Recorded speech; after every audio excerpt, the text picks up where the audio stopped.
On a tous envie d'apprendre plus vite et de retenir plus facilement. Sauf qu'entre les textes trop longs, les exercices qui ne collent pas vraiment à notre niveau, et la motivation qui baisse au bout de 3 jours, ce n'est pas vraiment évident. Aujourd'hui, je vais vous montrer comment l'IA peut vous simplifier la vie, et pas en faisant le travail à votre place, bien au contraire, en vous aidant à mieux comprendre, mieux mémoriser et mieux vous organiser. J'ai sélectionné 17 idées très concrètes que vous pouvez utiliser dès maintenant, que vous soyez élève, enseignant, étudiant ou juste curieux d'apprendre autrement. Je m'appelle Ludovic, je suis ancien enseignant et formateur sur les usages de l'utilisation de l'intelligence artificielle spécialisé dans les apprentissages. Aujourd'hui, on va découvrir 17 utilisations possibles de l'intelligence artificielle pour mieux apprendre. Je vous inviterai donc à ne pas toutes les utiliser, bien entendu, mais à piocher celles qui vous parlent vraiment et qui pourraient vous servir. Alors c'est parti, on commence.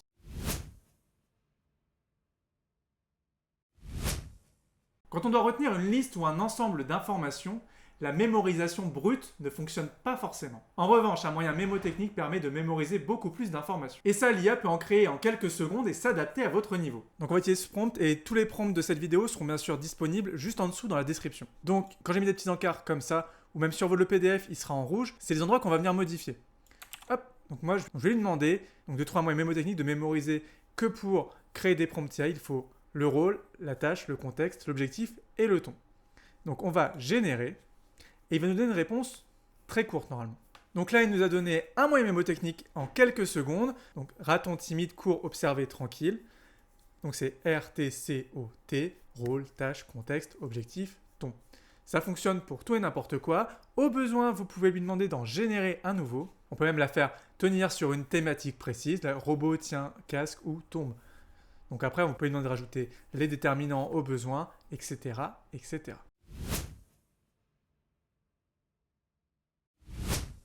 Transformer un concept en petite histoire, c'est un hack cognitif vraiment super impressionnant. L'IA va pouvoir venir scénariser n'importe quelle notion pour la rendre beaucoup plus mémorable. Alors allons voir tout de suite ce que ça donne. Ensuite, un peu sous le même principe, on va pouvoir lui demander de créer une histoire pour nous aider à comprendre quelque chose ou un principe. Par exemple, si on a du mal à comprendre le concept de RGPD, on va pouvoir venir lui demander une explication du concept de RGPD. Ensuite, une fois que c'est fait, on n'a plus qu'à lancer. Et il va nous inventer une petite histoire autour de la fonction RGPD. Donc là, il dit que dans la ville de Donnéville, chaque habitant possédait une petite boîte lumineuse contenant ses informations personnelles. Un jour, le maire décida de créer un groupe de gardiens appelé les veilleurs du respect, chargés de protéger ces boîtes. Il y avait 3 règles. Toujours demander la permission avant d'ouvrir une boîte, toujours expliquer clairement pourquoi il en avait besoin, et toujours refermer la boîte et la protéger pour éviter qu'elle ne soit volée. Chaque fois qu'une entreprise voulait utiliser une boîte, elle devait frapper à la porte, dire ce qu'elle ferait et laisser l'habitant reprendre sa boîte quand il le souhaiterait. On est bien sur le principe de RGPD, transposer une histoire. Vous pouvez bien sûr agrémenter le contexte au fur et à mesure en fonction des besoins ou même des thématiques que vous allez explorer.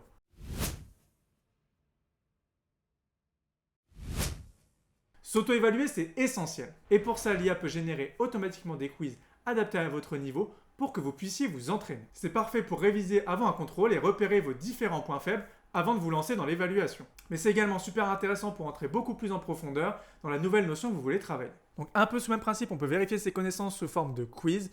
Là, on peut reprendre l'exemple de la RGPD. On va lui demander de générer 5 questions et au fur et à mesure, ça nous invitera à y répondre et il va pouvoir corriger en instantané. Et ça va nous permettre de nous entraîner à travailler sur une notion et vérifier notre compréhension de celle-ci. Donc là, on va pouvoir répondre aux questions. Une fois qu'on aura répondu aux questions, on pourra vérifier les réponses. Et si jamais vous n'avez pas compris une des réponses, vous pouvez questionner l'intelligence artificielle pour lui demander de vous expliquer la notion. Par exemple, on peut dire « Je n'ai pas compris la réponse à la question 5, j'avais mis la C ». Et là, il va nous expliquer pourquoi c'était la B. Et ça, très simplement. Ça va vous permettre de vous entraîner, de mieux ingérer les informations sur un domaine où vous essayez d'apprendre.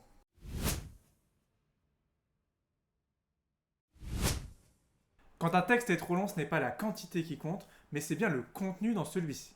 L'IA peut condenser en quelques phrases ce qu'il y a à apprendre dans le texte. Donc l'idée de ce nouveau prompt, ça va être de synthétiser un texte long.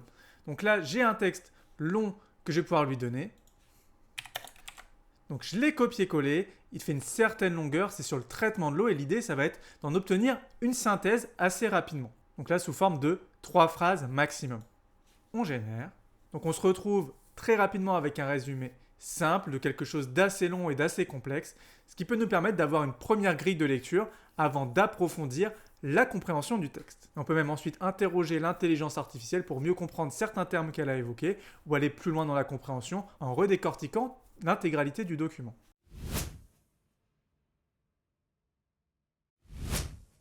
Pour vous aider à mieux comprendre une notion, on peut également demander à l'intelligence artificielle de simplifier une notion comme si elle parlait à un enfant de 10 ans. C'est vraiment super pratique lorsque la notion est vraiment trop complexe et que vous avez du mal à entrer dedans. Ça peut vous permettre d'avoir une première étape super intéressante. Ça peut également vous servir si vous êtes formateur ou enseignant et que vous avez un point de vue beaucoup trop technique pour quelqu'un de débutant. Ça vous permet de simplifier et de revenir au niveau de la personne en expliquant avec des mots beaucoup plus simples. Ensuite, l'idée, ça va être de vulgariser comme si on était un enfant de 10 ans.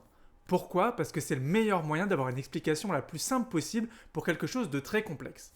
Donc là, j'ai pris comme exemple l'effet Doppler et l'idée, c'est d'avoir quelque chose de très accessible. Ça peut vous servir notamment lorsque vous avez une notion très complexe à expliquer à quelqu'un, ça vous permet de la simplifier au maximum et de la rendre très accessible.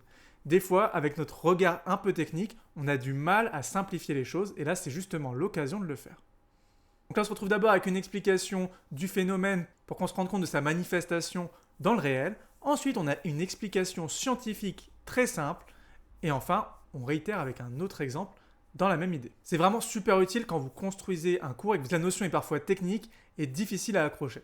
Et ça peut servir vraiment à tous les publics, que vous soyez enseignant dans le primaire ou dans le supérieur, ou même un étudiant en révision, ou même que vous essayez d'apprendre une nouvelle notion ou de l'expliquer à quelqu'un.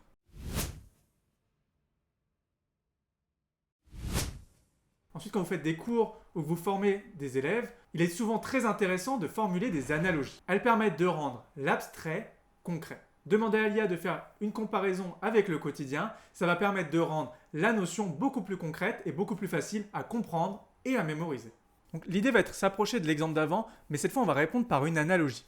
Donc, par exemple, si je veux expliquer le principe de RAG comme dans mes formations, je vais lui demander ici d'expliquer le principe de RAG avec une analogie. Et on va voir tout de suite ce qu'il va nous proposer. Étant donné que le RAG est quelque chose d'assez technique, ça peut être beaucoup plus sympa de le présenter de cette façon.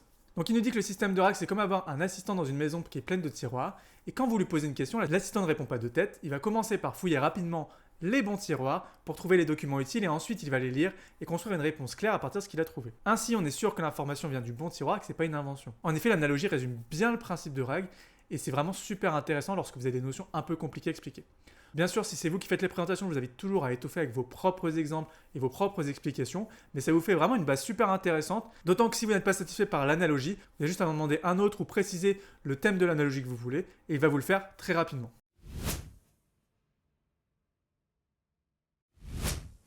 Beaucoup d'élèves travaillent à l'instinct, ils n'ont pas vraiment de plan et tout ça, ça crée du retard et du stress. L'IA peut organiser et répartir les révisions sur 1 à plusieurs semaines pour permettre aux élèves d'apprendre au fur et à mesure dans de bonnes conditions et avec une bonne organisation. En quelques clics, il est possible d'obtenir un plan de révision complet auquel se tenir pour être bien organisé et révisé au fur et à mesure. Donc l'idée maintenant, c'est de faire un programme de révision. Donc pour faire un programme de révision, il nous faut la matière, la date de l'examen. Donc au moment où je tourne cette vidéo, on est le 24/11, on n'a qu'à dire que l'examen c'est le 12 décembre. Le niveau, on n'a qu'à mettre 3e. On n'oublie pas dans la matière d'insérer également la notion, on peut mettre Thalès, et le temps disponible, on va s'accorder 30 minutes par jour. Ensuite, on n'a plus qu'à le lancer. Il va lui-même structurer. Donc là, il nous repère bien qu'il y a 3 semaines, du 21 novembre au 12 décembre. Il va ensuite nous décrire tout ce qu'on a besoin, donc les 30 minutes par jour. Il va nous faire étape par étape ce qu'il y a à faire. Et ensuite, il va nous demander si on a besoin d'autres ressources. Et ensuite, en réutilisant certains prompts de la vidéo, on va pouvoir chaque jour réviser la notion en cours.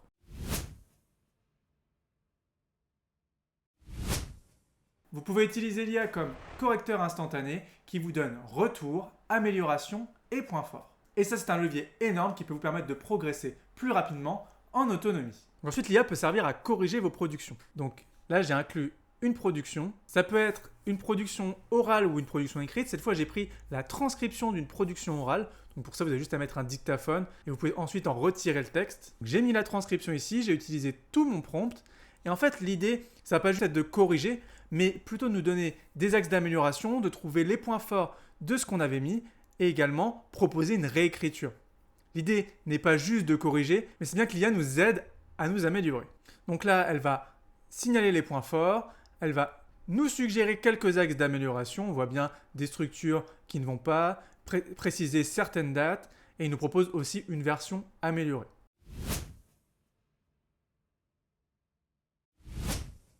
Le jeu renforce la motivation et la mémorisation. C'est bien pour ça qu'il est de plus en plus inclus dans le système scolaire. Et l'IA peut transformer n'importe quelle notion en jeu, en défi ou en mini-activité super fun. Donc ensuite, l'idée de ce prompt, ça va être d'aider notre enfant à apprendre cette table de multiplication par exemple, ou même pour nous, quand on apprend quelque chose d'assez barbant, essayer de le simplifier et de le rendre plus ludique. Donc là, je vais par exemple partir sur les tables de multiplication comme j'ai dit juste avant. Et l'IA va nous faire une proposition pour rendre ça beaucoup plus ludique que juste les répéter en boucle. Donc là, il nous propose un espèce de petit défi, c'est plutôt intéressant. C'est une méthode que j'ai également beaucoup recommandée et ça fonctionne très très bien. Le côté challenge va rendre ça beaucoup plus ludique et donnera envie d'aller plus loin et de réussir de mieux en mieux pour battre le score.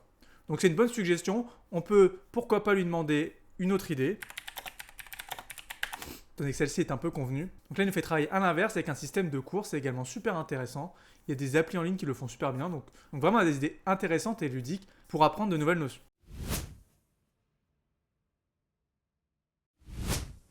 C'est parfois difficile de se motiver, mais la motivation vient des petits pas que l'on fait au fur et à mesure. L'IA peut créer un système sur plusieurs semaines, voire plusieurs mois, dans lequel elle y intègre des objectifs simples et des petites récompenses pour se driver au fur et à mesure. Donc ce prompt, il est fait pour ceux qui ont du mal à se motiver, et oui, on sait que ça arrive souvent, on a du mal, on doit apprendre, relire son cours, et c'est pas forcément marrant, apprendre une nouvelle notion, c'est pas forcément ce qu'il y a de plus drôle, et bien l'idée justement, ça va être de se motiver dans tout ça. Donc là, j'ai décidé de prendre mon exemple. Donc, moi, j'essaye d'apprendre le japonais. Donc, je suis un adulte qui a à peu près le niveau N5, donc c'est l'équivalent en langue. Ensuite, le temps que j'y ai accordé, c'est 30 minutes par jour. Et on va voir ce qu'il me propose pour me motiver. Donc, l'idée, c'est qu'il va combiner du coup un effort avec une petite récompense. Après, vous pouvez bien sûr, dans le prompt, préciser ce que vous aimez pour affiner tout ça. Donc là, l'intelligence artificielle me connaît plutôt bien. Il propose boisson, un peu de YouTube, des promenades, une petite série, etc., etc. À vous de voir après le type de récompense que vous voulez intégrer. Au niveau des apprentissages, il a une structure qui est plutôt correcte avec un format mini-quiz. Il peut bien sûr réajuster le niveau en fonction de ce qu'il va constater. Si vous voyez que le niveau est trop faible, n'hésitez pas à lui dire de l'augmenter. C'est sûrement ce que je ferai au vu de ce qu'il me propose, étant donné que là, il part vraiment du niveau 0.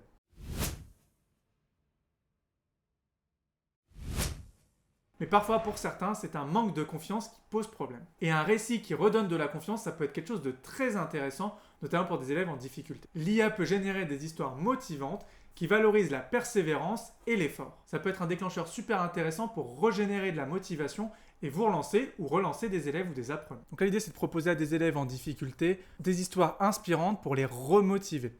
Parfois, on se heurte à des difficultés, on a du mal à se motiver, on se dit que le monde est contre nous. Et l'idée de ces petites histoires, c'est de rebooster la motivation. Donc là, on est parti sur un élève de CM2 qui a de la dyslexie. Et du coup, on va être sur le comptage d'une petite histoire avec du coup la transformation à l'intérieur qui lui a permis de s'améliorer. Et finalement, avec le temps et la persévérance qui ont fini par payer et lui permettre d'être plus en confiance au fur et à mesure. L'idée, c'est de montrer aux élèves que ça peut prendre du temps, mais qu'en persévérant, ils finiront par s'en sortir.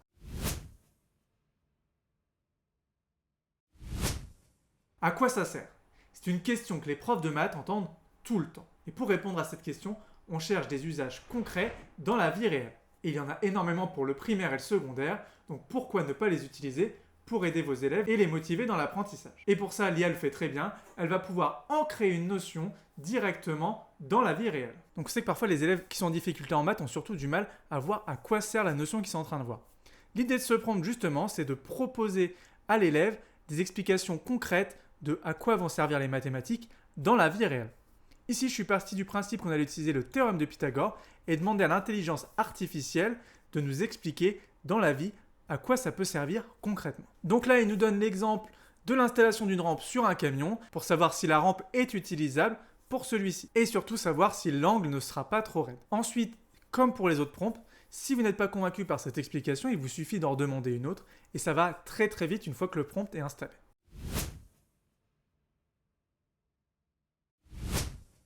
Et pratiquer, c'est progresser. Sauf qu'au bout d'un moment, quand les élèves révisent, ils ont déjà refait tous les exercices de la classe. Mais l'avantage de l'IA, c'est qu'elle peut produire des exercices en illimité. Et même vous aider à les corriger par vous-même. Ainsi, il devient possible de s'entraîner à l'infini. Donc ensuite, là où c'est également super intéressant, c'est lorsque vous révisez une notion, notamment pour les étudiants et les élèves, ça va permettre de générer des exercices pour s'entraîner.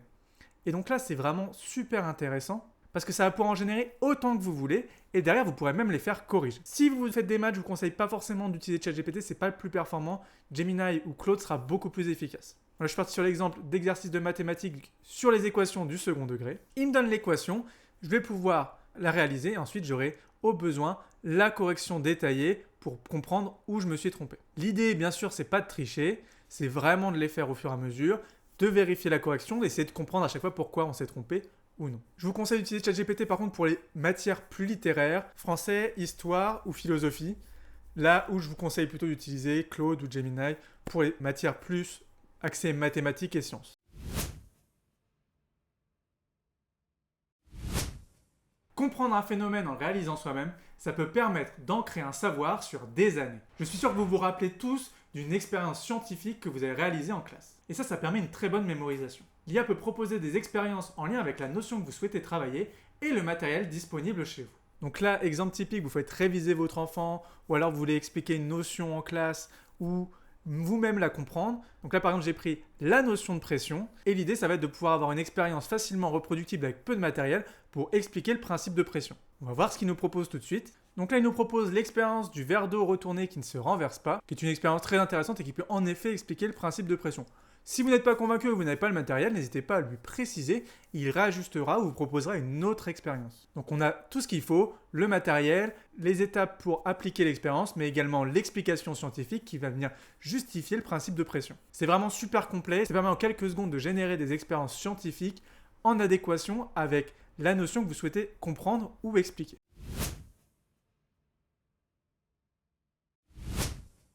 L'IA peut également anticiper des questions qu'il pourrait y avoir lors de l'évaluation de l'examen. L'idée, c'est de préparer au mieux l'examen et d'arriver le plus préparé possible. Permettre d'anticiper les questions, ça va également permettre de réduire le stress. Donc l'idée, cette fois-ci, ça va être d'anticiper les questions de l'examen pour s'entraîner à y répondre au mieux.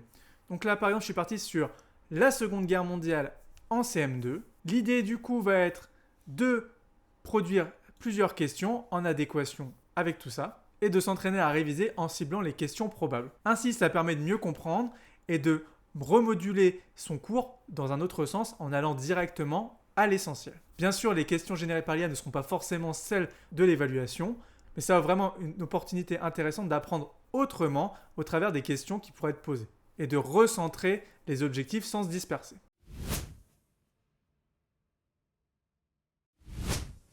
Là où l'IA est extrêmement puissante, c'est également pour apprendre une langue.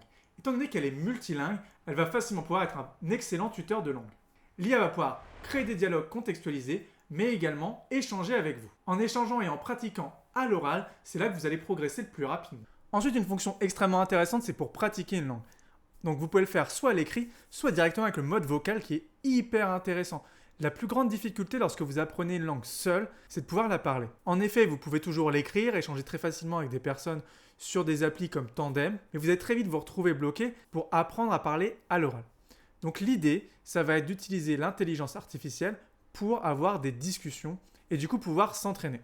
Donc là, je l'ai paramétré pour qu'il n'y ait pas d'explication, mais uniquement du dialogue et de la traduction. Mais on peut le programmer également pour qu'il nous corrige à chaque erreur. Ça peut être également super intéressant pour apprendre, ça dépend de la dynamique que vous souhaitez avoir. Je vais l'envoyer, comme ça il va enregistrer toute l'information. Donc il m'a proposé du coup un dialogue qu'on va pouvoir ensuite venir exploiter à l'oral. Pourquoi pas jouer la personne A pendant qu'elle jouera la personne B. On va essayer, vous me pardonnerez j'espère mon accent anglais. Hello, can I order a coffee please?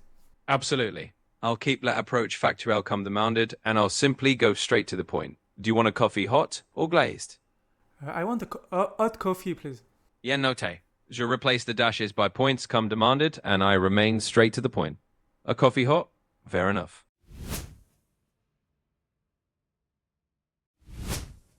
Et ensuite, on a le palais de mémoire. C'est une technique extrêmement puissante, mais parfois trop méconnue, qui va permettre très facilement de retenir des listes, des dates ou même des chiffres. L'idée, c'est d'avoir un parcours mental dans lequel on va pouvoir ancrer toutes ces informations et s'y promener. Et l'IA va pouvoir vous aider à construire ce parcours avec des images fortes et faciliter votre mémorisation. Et enfin, le dernier exemple consiste à faire travailler sa mémoire visuelle et spatiale. Pour ça, on va faire ce qu'on appelle le palais de mémoire. L'idée, c'est de transposer un lieu dans notre tête, par exemple votre chez vous, ou un lieu que vous connaissez bien, un musée par exemple, votre ancienne école, ou votre lieu de travail, et d'y associer des mots ou des dates correspondants. Ça permet à certains de bien mieux mémoriser. Je vous conseille d'utiliser cette méthode. Elle vous conviendra peut-être ou non, mais en tout cas, je vous la présente. Donc là, il m'invite à associer, par exemple, 1939, début de la guerre, à l'entrée, étant donné que c'est là où ça commence dans la maison, donc ça aussi là où ça commence, début de la guerre, invasion de la Pologne. Ensuite, il nous dit d'imaginer, on avance, on arrive dans le couloir, et là, 40 tombent du plafond, et du coup, il nous dit à quoi correspond 40, des fêtes françaises, etc., etc. On a la cuisine, il a mis 41, avec une poêle géante avec le chiffre 41, qui s'enflamme, comme Pearl Harbor lors de l'attaque qu'ils ont subie en 1941, etc., etc. L'idée, c'est d'associer l'imagination et la spatialisation avec les différentes dates et les différentes informations à prendre en compte. On vient de parcourir 17 manières d'utiliser l'IA pour apprendre efficacement. L'idée n'est pas de tout appliquer d'un coup, mais de prendre plutôt un ou deux prompts, de les essayer et de les réadapter à votre situation. Observez s'ils sont efficaces pour vous et n'hésitez pas à en utiliser d'autres. Si vous souhaitez récupérer les prompts, je vais les mettre à disposition, le lien sera juste en dessous dans la description. L'IA n'est pas là pour apprendre à votre place, mais plutôt pour vous aider à trouver des chemins plus clairs, plus motivants et beaucoup plus légers à gérer. Si cette vidéo vous a été utile et que ce n'est pas encore fait, je vous invite à vous abonner à la chaîne en cliquant juste en dessous. Vous pouvez également appuyer sur le bouton j'aime et laisser un commentaire, ça m'aide énormément. Et surtout, n'oubliez pas, continuez d'explorer, d'adapter et d'innover. Ciao!